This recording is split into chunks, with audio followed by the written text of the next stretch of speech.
ശരത് കുമാർ அக்கா வந்து பாரு யாரு வந்திருக்காங்கன்னு. யாரு?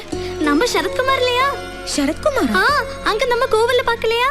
நல்ல டிஷம் அவர்தான். ஆமா അവരാ? അവരതൊക്കെ നമ്മ വീട്ടിക്ക് വരണോ? ഇവർ അളിയന്മാരാ, ബെസ്റ്റ് അളിയന്മാരാ. ഇനിയിപ്പോ കല്യാണം കഴിയുന്നവരെല്ലാരും ഇവിടെ ഉണ്ടാവുമല്ലോ. വിശദമായിട്ട് പരിചയപ്പെടാം. കാഞ്ചി, നമ്മുടെ ഔട്ട് ഹൗസ് കാണിച്ചു കൊടുക്ക്. ദൂരയാത്ര കഴിഞ്ഞു വന്നതല്ലേ, വിശ്രമിക്കട്ടെ. ശരി, വന്നാട്ടെ. അല്ല, എല്ലാരും കൂടി ഒരു ഔട്ട് ഹൗസിലാണോ താമസിക്കുന്നത്? പിന്നെ അല്ലാതെ. അത് പറ്റത്തില്ല. കുടിക്കുന്ന വെള്ളത്തിൽ പോലും വിശ്വസിക്കാൻ പറ്റാത്തവരുടെ കൂടെ താമസിക്കാൻ എന്നെ കിട്ടില്ല. അയ്യോ, എന്ത് അത്ഭുതം! ഞാൻ അങ്ങോട്ട് പറയാൻ ഉദ്ദേശിച്ചത് അളിയൻ ഇങ്ങോട്ട് ഇതുകൊണ്ട് തന്നെയാ പറ്റില്ല എന്ന് പറഞ്ഞത്. ഇവിടെ അടുത്ത് ലോഡ്ജ് വല്ലതും ഉണ്ടോ? അയ്യോ, അതങ്ങ് ദൂരെ സിറ്റി പോണം. സിറ്റിയിലേക്ക് എന്ത് ദൂരമുണ്ട്? 10-35 കിലോമീറ്റർ ഉണ്ട്. അയ്യോ, അത്ര ഉള്ള. എന്താ ഇവിടെ? ആരാ ഇവരൊക്കെ? ഇവര് കല്യാണ ഡെക്കറേഷൻ കേരളത്തിൽ നിന്ന് വന്നവരാ. ഓ, അപ്പടിയാ? കേരളാവിൽ എപ്പടി മഴ ഇരിക്ക? മഴയേ ഉള്ളു, നല്ല ചൂടാ. ഇത് മുതലിയാരയ്യ കാലത്തൊട്ട് അനുഗ്രഹമാണ്. പുലികളെ കൊണ്ടുവന്നിരിക്ക? പുലിക്കളിയാണ് ഉദ്ദേശിച്ചത്. അയ്യാവക്ക് പുലിക്കളി എന്ന് വെച്ചാൽ ജീവനാ. അതിനുവേണ്ടി ലക്ഷങ്ങൾ തൊലയ്ക്കും. പുലികളൊക്കെ പുറകെ വരും. ഇപ്പൊ ഒരു ആനയുണ്ട്. ആനയാ? എവിടെ? ആന ഇടഞ്ഞു നിക്ക. ഏത് നിമിഷവും ചിഹ്നം വിളിച്ചിങ്ങി വരാം. ഞാൻ എപ്പോ വന്നാലും എപ്പടി വന്നാലും എന്റെ ബംഗ്ലാവിന്റെ മുറ്റത്ത് തന്നെ തളയ്ക്കണം. അത് ഇവരെ രണ്ടാളെയും തളയ്ക്കാൻ ഒരു സ്ഥലം വേണം. തളയ്ക്കാനോ? അല്ല, താമസിപ്പിക്കാൻ. അതിന് എന്റെ ബംഗ്ലാവ് ഉണ്ടല്ലോ. അതെവിടെയാ? ദോ ആ കാണുന്നു. അവിടെ പെണ്ണുങ്ങളുണ്ടോ? ഉണ്ടല്ലോ, എന്റെ 2 ഭാര്യമാർ. ഓ, ആശ്വാസമായി. സമാധാനമായിട്ട് കിടന്ന് ഉറങ്ങാലോ. ஐயா, இவங்க வந்து நித்திய பிரம்மச்சாரி. நாம எல்லாம் டீசன்ட் பார்ட்டிஸ் ஐயா. செப்பரேட் அகாமடேஷன் கிடைச்சா ரொம்ப நல்லா இருக்கும். அப்படியா? ஆமா. காஞ்சிநாதா, ஐயா, நீ இவங்களை எல்லாம் கூட்டிட்டு போங்க. நீங்க 2 பேரும் என் கூட வாங்க. ஓகே அண்ணா, செல்லுங்க. வாங்க. இங்க நல்ல മൊയിലിയാര്. ഐശ്വര്യമായിട്ട് വലതുകാലം വെച്ച് കയറി വാ. വലുതാലോ ചെന്ന് ഗൃഹപ്രവേശം. തിരിച്ചു പോകാൻ നേരത്തെ പുറത്തെടുത്ത് വെക്കാൻ കാലുണ്ടായാ മതി. അതൊന്നും ഉണ്ടാവൂല. കാലുണ്ടാവില്ലേ? അതല്ല, ഒരാപത്തും ഉണ്ടാവൂല. ഒക്കെ കാമാക്ഷിയമ്മ നോക്കിക്കോളും. കാമാക്ഷിയമ്മയോ? അതാര്? കണ്ടില്ലല്ലോ. കാഞ്ചി കാമാക്ഷി, സാക്ഷാൽ പാർവതി ദേവി.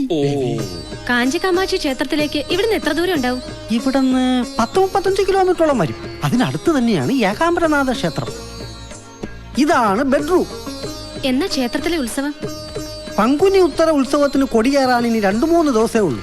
കൊടിയേറി 10ാം നാളാണ് ഏകാംബരനാഥരുടെയും കാഞ്ചി കാമാക്ഷിയുടെയും കല്യാണം നടന്ന തിരുക്കല്യാണ നാൾ. അന്ന് എല്ലാ ജാതിയിലും മതത്തിലും പെട്ട 100 കണക്കിന് പെൺപിള്ളേരുടെ കഴുത്തിൽ ഒരേ മുഹൂർത്തത്തിൽ ഒരുമിച്ച് താലികെട്ട് നടക്കും. അതാണ് കാഞ്ചീപുരത്തെ പ്രധാന വിശേഷം. എന്തൊരു കാഴ്ചയായിരിക്കും അല്ലേ നജിക? എന്താ, നിനക്ക് ഒന്നുകൂടെ കെട്ടണമെന്നുണ്ടോ? ഇതൊക്കെ കേൾക്കുമ്പോ എനിക്കൊന്ന് കെട്ടിയാ കൊള്ളാവുന്നുണ്ട്. ഇവിടെ നല്ല കുട്ടികളെ കിട്ടും. വന്ന് ഇറങ്ങിയപ്പോ തന്നെ കിട്ടിയോന്ന് പോരെ.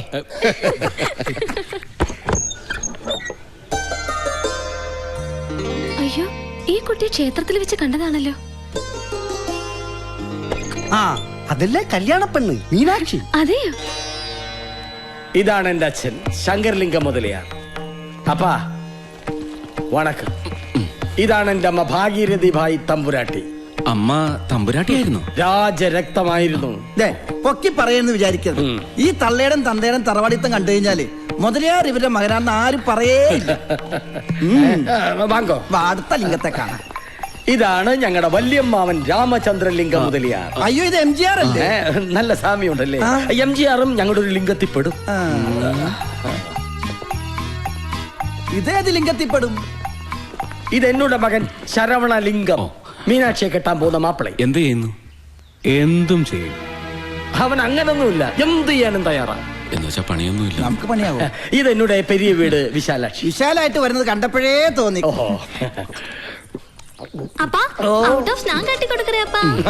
ഇത് എന്നോട് ചെല്ല കിളിമകൾ മരതകം. ചെല്ല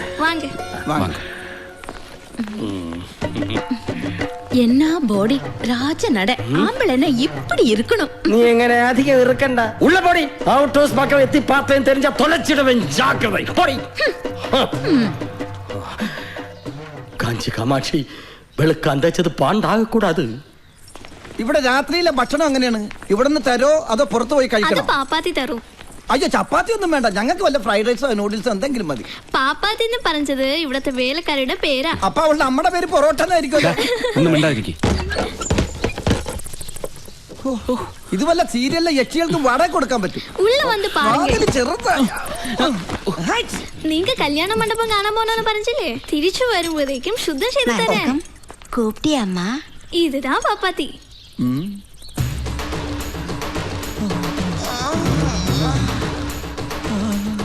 ഇത് ചപ്പാത്തിയും പൊറോട്ട ഒന്നുമല്ല, മസാല ദോശയാ. ഒന്നും വാ അടക്കട. അടക്കാൻ തോന്നണില്ല. ഞാൻ അടപ്പിക്കണോ?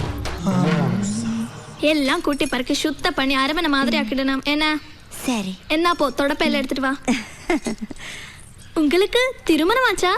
അച്ചുവണ്ണൻ അങ്ങനെ പ്രത്യേകിച്ച് തിരുമണമെന്നില്ല. എനിക്ക് പാപ്പാത്തിയെ കൊണ്ടും തിരുമിച്ചാ കൊള്ളാന്നുണ്ട്. അതല്ലേ കല്യാണമാച്ചാനാ ചോദിച്ചത്. എനിക്ക് കല്യാണവുമായി 4-5 കൊച്ചുങ്ങളുമായി. എപ്പോ? அப்படியா? ശരി വരെ. എങ്ക அப்பா மாதிரி ഒരു ചിന്ന വീട് കെട്ടിക്കറിയാ? പാവം കുട്ടി, പണത്തിന്റെ ഒരു അഹങ്കാരം ഇല്ല. ഒരു ചിന്ന വീട്ടിൽ താമസിക്കണമെന്ന് അതിന്റെ ആഗ്രഹം. എടാ പൊട്ട, ചിന്ന വീടെന്ന് പറഞ്ഞ 2ാം ഭാര്യ എന്ന അർത്ഥം. മുളച്ച് 3 നില വിരിഞ്ഞില്ല. അതിനു മുമ്പ് കേട്ടില്ലേ അവളുടെ? അച്ചുവേട്ടാ സൂക്ഷിക്കണം. പഠിപ്പിക്കുന്ന സാറന്മാരെ പ്രേമിക്കുന്ന പ്രായമാണ്. ഞാനും ഒന്ന് സൂക്ഷിച്ചേക്കാം. ആ മൂക്കത്താ ചുണ്ടി ഒറ്റക്കൊമ്പനെന്നാ നാട്ടിലെല്ലാരും വിളിക്കണേ. അച്ഛനേക്കാൾ എനിക്ക് ഓർമ്മ ഏട്ടനെയാ. എന്നെ വലിയ ഇഷ്ടാ. പക്ഷേ ഇപ്പൊ ആ മുഖത്ത് നോക്കാൻ പോലെ എനിക്ക് പേടിയാ. മീനുവാക്കാ അവര് മാരീഡ് தான். 4-5 குழந்தைகளும் இருக்கு. யாருக்கு? நம்ம சரத்குமாருக்கு. சும்மா இருடி. இது அவரோட தங்கச்சி. உங்க அண்ணனுக்கு இவளை சரத்குமார் தான் பேரிட்டிருக்குது. ഏട്ടൻ എത്ര പിള്ളേരുണ്ടെന്നാ പറഞ്ഞത്? 4-5. കഴുത. അവർക്ക് ഇനി കല്യാണമേ ആകല. நிஜமா? அவரோட அனுவாதம் இல்லாம இந்த தங்கச்சி அவரோட ஃப்ரெண்ட கெட்டிக்கிட்டா. அதனால அப்படியா? அப்பா இப்பதான் மூச்சு சரியாയി வந்தது. ഒന്നുമില്ല. മാമാവിടെ ചിന്ന വീട്ടിലെ ഒരേ ഒരു മോള. ഞാൻ വന്നാ പിന്നെ എന്റെ വല തൂങ്ങും. 2 ഭാര്യമാരും ഒരേ വീട്ടിലാണ് താമസം. ഈ നാട്ടിൽ അതൊന്നും വലിയ കാര്യമല്ല. അൻപക്കൊന്ന് ആശയ്ക്കൊന്നെന്നാ ഇവിടുത്തെ ചൊല്ല് തന്നെ. എന്തായാലും പരിചയപ്പെടാൻ പറ്റിയതിൽ വളരെ സന്തോഷം. വലിയ സ്വത്തൊക്കെയുള്ള ആളാവുമ്പോ ഞങ്ങളോടൊക്കെ മിണ്ടുന്ന പോലും വിചാരിച്ചതല്ലേ. സത്യം പറഞ്ഞ എന്നെക്കാളും സ്വത്തുകാരി ആദരയാണെന്നാ എനിക്ക് തോന്നുന്നത്. ഈശ്വര, എന്തേ പറയണേ? നമുക്കിഷ്ടമുള്ള, നമ്മളോട് ഇഷ്ടമുള്ള ഒരാളുടെ കൂടെ ജീവിക്കാൻ പറ്റുന്നതല്ലേ ഏറ്റവും വലിയ സമ്പത്ത്. എന്ന് വെച്ചാ? ഏയ് ഒന്നുമില്ല, ഞാൻ വെറുതെ പറഞ്ഞേ ഉള്ളൂ. മനസ്സിൽ എന്തെങ്കിലും വിഷമം ഉണ്ടെങ്കിൽ അത് വിശ്വാസമുള്ള ആരോടെങ്കിലും തുറന്നു പറഞ്ഞാ ഇത്തിരി ആശ്വാസം കിട്ടും.